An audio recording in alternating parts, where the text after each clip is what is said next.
একটা মাত্র প্রকল্প চালু করতে গিয়ে লেজে পড়ে অবস্থা, মহিলারা কিন্তু সহ্য করেছে। আজকেও মুখ্যমন্ত্রী শুভেন্দু অধিকারী যে আইটি কোম্পানি বলে যেটি উদ্বোধন করেছেন, ওটা মমতা বন্দ্যোপাধ্যায়ের স্বপ্নের বেঙ্গল সিলিকন ভ্যালি।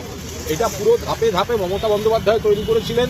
এই গোটা কোম্পানিটা, বাকি যারা কাজ করছে, এই সমস্তটা মমতা বন্দ্যোপাধ্যায়ের সময় আসা।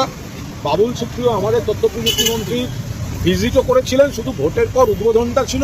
ওরা উদ্বোধনটা করে বড় বড় কথা বলছে, এটা কোনো কথা হলো? কারণ কি পুরোটাই প্রকল্প চুরি করা বা প্রকল্প ছেড়ে দেওয়া? কাজ হচ্ছে, তিনটে কাজ এই 100 দিনের।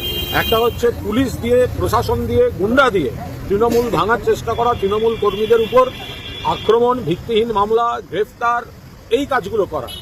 আর 2 নম্বর হচ্ছে নাম বদল প্রকল্পে, যেগুলো মমতাদি করে গেছেন। আর 3 নম্বর হচ্ছে রং বদল, যেটা নীল সাদা ছিল সেটা গেরুয়া করা। এর বাইরে নতুন করে যেটা কালকে কি মনে হয় তো বালিশ চাটা মাল, ধর্ষণের আসামি, বালুরঘাট থানা। তো শুভেন্দুবাবু এত ফাইল খুলছে, তো প্রথম তো বালিশ চাটার ফাইলটা খুলুন না। তো ফলে ওই বালিশ চাটা দিকে কারণ মান সম্মান থাকলে কেউ ওদিকে যায়? একটা বালিশ চাটা মাল ভিডিওর সামনে কাকে পাঠাচ্ছে জিব্বার করে অমুক তমুক, কোনো একটা অসভ্য পাজি। তো সেটাকে তার সঙ্গে তাকে নেতা বলে যারা যায় তাদের মান সম্মান আছে? তাহলে কি